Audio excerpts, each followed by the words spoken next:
Okay, so ready to dive into something delicious? Bananas. Ever think about like the journey that that yellow fruit takes to get to your fruit basket? Absolutely.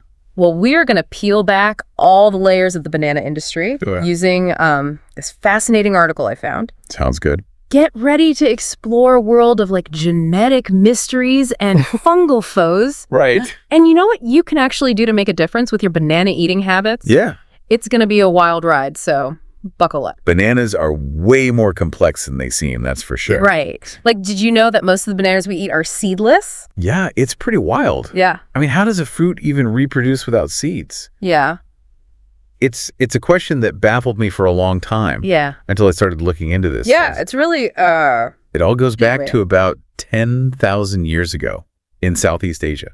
Wow. Imagine a random genetic mutation, just totally random, like winning the botanical lottery. Right.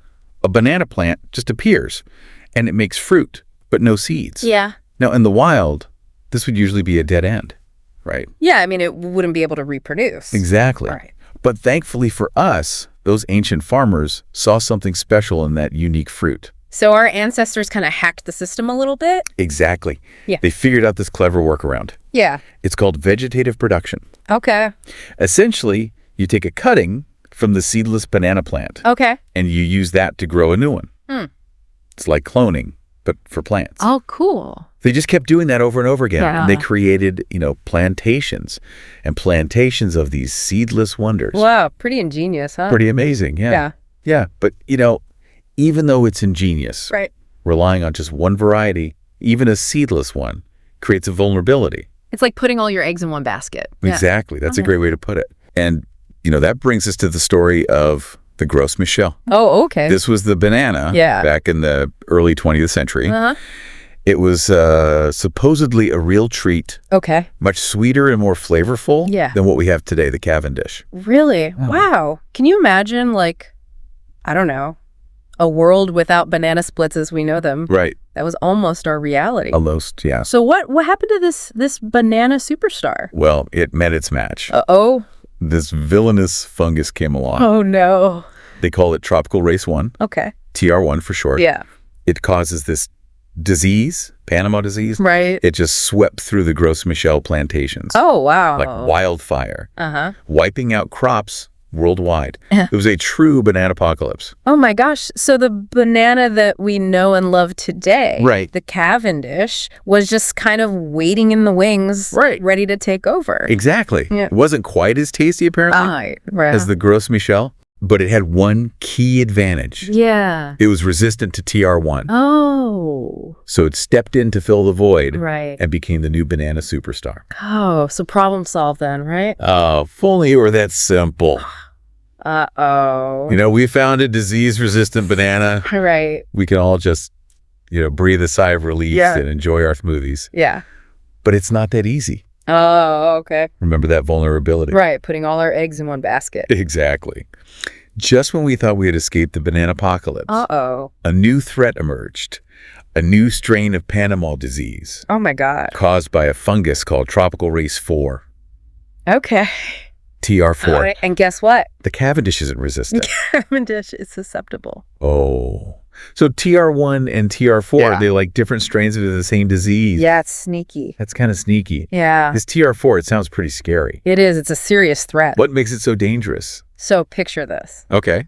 TR4 is hiding out in the soil. Right. It's lurking there for years. Uh-huh. Like a ticking time bomb. Yeah. It spreads through infected soil. Uh-huh. Through the water. Right. Even on equipment. People's shoes. Oh, wow. And what's worse, it's resistant to most fungicides. Oh, my gosh. It's incredibly destructive. Yeah. Once it infects a Cavendish plantation, it's almost impossible to stop it. So are we like facing banana apocalypse 2.0? It's a real possibility. Oh, is the Cavendish doomed? Is our banana-filled future doomed? It's a very real and urgent threat. It's already spread to a lot of the banana-producing regions across the globe. Yeah. This $25 billion banana industry. Right. And the livelihoods of millions of farmers are all at stake. It sounds pretty dire. It is a serious situation. Yeah. But I know there are some brilliant minds on the case, right? Absolutely. Tell me there's hope on the horizon. Yeah. There is. Okay. Researchers all over the world are racing against time to find solutions.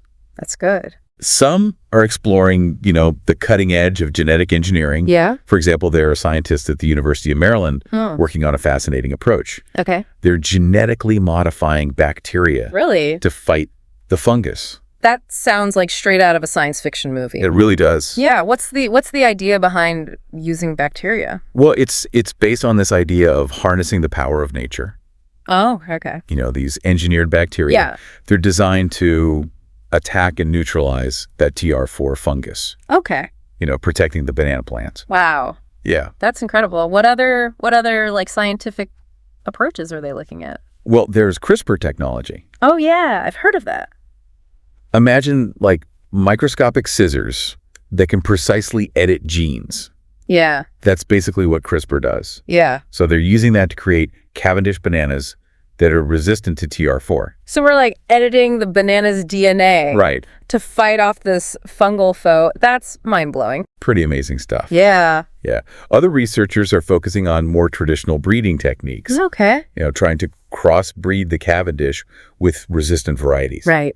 Okay. To create a hybrid banana that's resistant to the disease, but still tastes good and has the qualities that we want. It's amazing to see all the lengths that scientists are going to save our beloved bananas. It is. It gives me hope that we can outsmart this fungus. Yeah. There's even this one research team, they're doing something really unconventional. Oh, really? They figured out that if you expose Cavendish plants to the original TR1, okay, the one that wiped out the Gros Michel, right, it can actually give them temporary immunity against TR4. Wait, what? Yeah.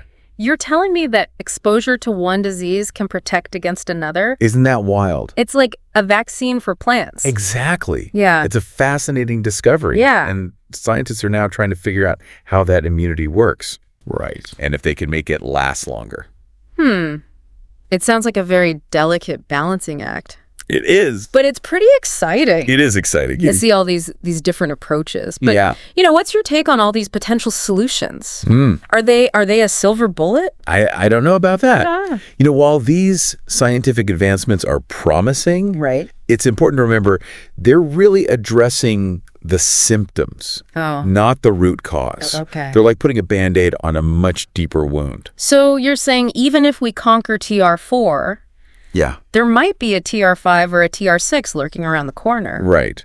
The real issue here is our over-reliance on just this one banana, the Cavendish. Okay. It's like building a house of cards. Yeah. One strong gust of wind, or in this case, one aggressive fungus, right, and the whole thing collapses. Yeah, I see where you're going with this. Wow. We've created this fragile system that's very vulnerable to disease. Right. But how did we get here? Why are we so dependent on just one type of banana? It all comes down to our desire for cheap bananas. Oh, okay. And the global economics of the banana trade. Producers are under immense pressure to meet the demand and keep prices low. Right. And the easiest way to do that is with these huge monoculture farms. Okay. These giant farms growing nothing but Cavendish. It's so interesting how something as simple as a banana can be tied to these complex global systems. Absolutely. Yeah. And the consequences go way beyond the risk of disease. Yeah. Okay. Let's unpack that then. Okay. What's the true cost of these cheap bananas? Right. And what are the impacts of monoculture? Let's do it. Yeah. Yeah. All right. Welcome back to our deep dive into the world of bananas. Yeah. So before we left off, right, we were talking about the hidden cost of these seemingly cheap bananas. Yeah, there's a lot more to it than meets the eye. Yeah, the negative impacts of monoculture. It's a pretty sobering thought. It is. That our quest for affordable bananas has created this system that is so vulnerable to disease and to environmental damage. Absolutely. When you have these huge fields, just packed with one type of banana, right, it really throws off the natural balance. Okay, so let's break this down a bit. Okay. What are the environmental consequences of monoculture farming? Well, for starters, imagine a beautiful rainforest, lush and green, and then it gets cleared away to plant a massive field of Cavendish bananas. Wow. That's deforestation. Right. And it has a devastating impact on biodiversity. It's heartbreaking to think about the impact on wildlife and all the ecosystems. Absolutely. And it doesn't stop there. Oh, okay. Monoculture also really depletes the soil. Oh, okay. Growing the same crop over and over again just sucks the nutrients right out of the soil. So then the farmers have to use more chemical fertilizers to get the results. Right. And that just leads to more pollution. Yeah. It can contaminate water sources. It's just a vicious cycle. It really is. We're sacrificing long-term health for the sake of short-term gains. And we can't forget about the impact on the farmers. Absolutely. Like, what are some of the challenges that the farmers who grow this fruit have to face? Well, put yourself in their shoes for a minute. Okay. You're a banana farmer, maybe in a developing country. Yeah. Your livelihood depends on the global banana market. Right. And you're under constant pressure to sell your bananas at these rock-bottom prices. Yeah. Often, you're barely making enough to cover your costs. Right. And then you have this constant threat of disease, especially with TR4. Yeah. It's a very precarious situation. Yeah, it sounds like the farmers are really caught in the middle of all of this. They're often forced to choose between using more pesticides to protect their crops, which obviously harms the environment and their own health. Right. Or they risk losing everything to disease. Yeah. The tough choice. Yeah. It shows why we need a more equitable and sustainable way to grow bananas. It all feels a little overwhelming, to be honest. Yeah. It's like we've uncovered this web of interconnected issues. It is complex. Yeah, from disease to monoculture to economic pressure. Yeah. Is there any hope for a brighter future for the banana? I believe there is. Okay. The good news is we as consumers, we have more power than we realize. What do you mean? Every time we buy bananas, we're supporting a certain kind of food system. So what kind of choices can we make as consumers to change things? Buying organic is a good step. Okay, so organic bananas, that's the answer. It's a step in the right direction. Yeah. Okay. But it doesn't solve the monoculture problem. Okay, so what does? We need to diversify. Diversify what? The types of bananas we buy. But, I mean, honestly, I had no idea. There were so many different kinds of bananas out there. Oh, there are so many. Really? And they're amazing. Okay, well, besides the Cavendish, then what else? What other options are there? Well, have you ever heard of the Pisang Raja? No, I don't think so. It's primarily grown in Indonesia. Okay. And it's known for this, sweet, custardy flavor with hints of vanilla. Oh, wow. Some people even say it tastes like ice cream. Now that's a banana I could get behind. What other hidden gems are out there? Oh, there's the red banana. Oh, yeah. I think I've seen those. It has this beautiful reddish purple skin. Right? And it's a little tangy. Yeah. Almost like a raspberry. Really?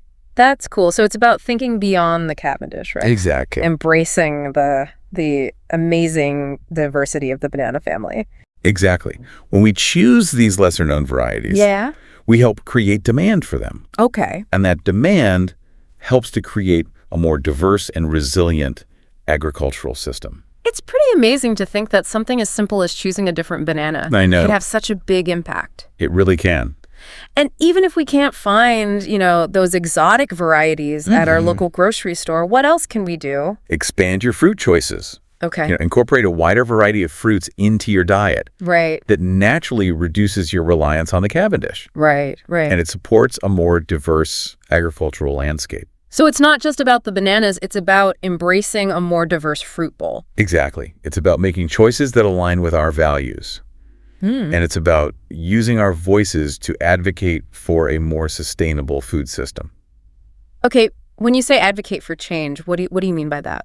Talk to people. Okay. Talk to your friends, family, colleagues about what you've learned. Share your newfound knowledge about the banana industry. Right. Help them understand the importance of diversification.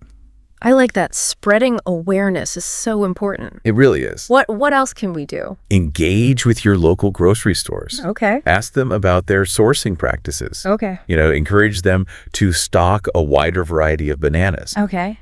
Especially fair trade certified bananas. Okay. Which ensures fair wages for the farmers. That's a good idea. Yeah, we can use our purchasing power to make a difference. Yeah, and support organizations that are promoting sustainable agriculture, right? Absolutely. There are so many great groups out there dedicated to creating a more just and equitable food system. It's pretty empowering to realize that we're not just passive consumers, right? It is. We can be active participants in shaping the future of our food. Exactly. Our choices matter. Yeah. We can all be part of the solution. Yeah. Welcome back to our deep dive into the world of bananas. We've explored the origins of the seedless banana, the challenges from those, fungal foes. Right. And the urgent need to diversify the banana industry. Yeah.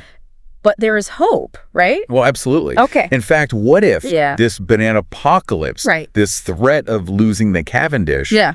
what if it's an opportunity? Oh, okay. That's an interesting way to look at it. Yeah. How can we view this as a chance for positive change? Well, it's a wake-up call. Okay. It's a chance to step back and really look at how we think about bananas and the whole food system, really. Yeah. We need to move beyond just thinking about cheapness, Okay. and embrace a more holistic approach Right. that values diversity and sustainability. It's like the banana is holding up a mirror to Yeah. our modern food system Right. and showing us all the vulnerabilities. Exactly. Yeah. And it's urging us to change. So this isn't just about saving the banana. It's about creating a system that works for everybody. Exactly. For the farmers, the consumers, the planet. It's all connected. Yeah. So instead of being afraid of the banana apocalypse, we should look at it as a chance to make things better. I think so. Yeah. It's a time to ask ourselves, what kind of food system do we want Right. for the future? Do we want one that's vulnerable Right.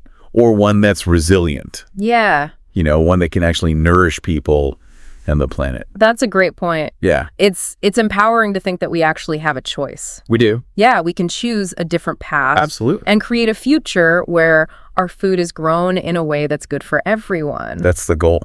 This deep dive has really changed how I think about bananas. I'm glad. It's not just a snack anymore. Right. It's a symbol of all these bigger issues. It is. Yeah, and now that we know the story, Yeah, the choice is ours. right. It is. What kind of food future do we want? It's a question worth thinking about. I agree.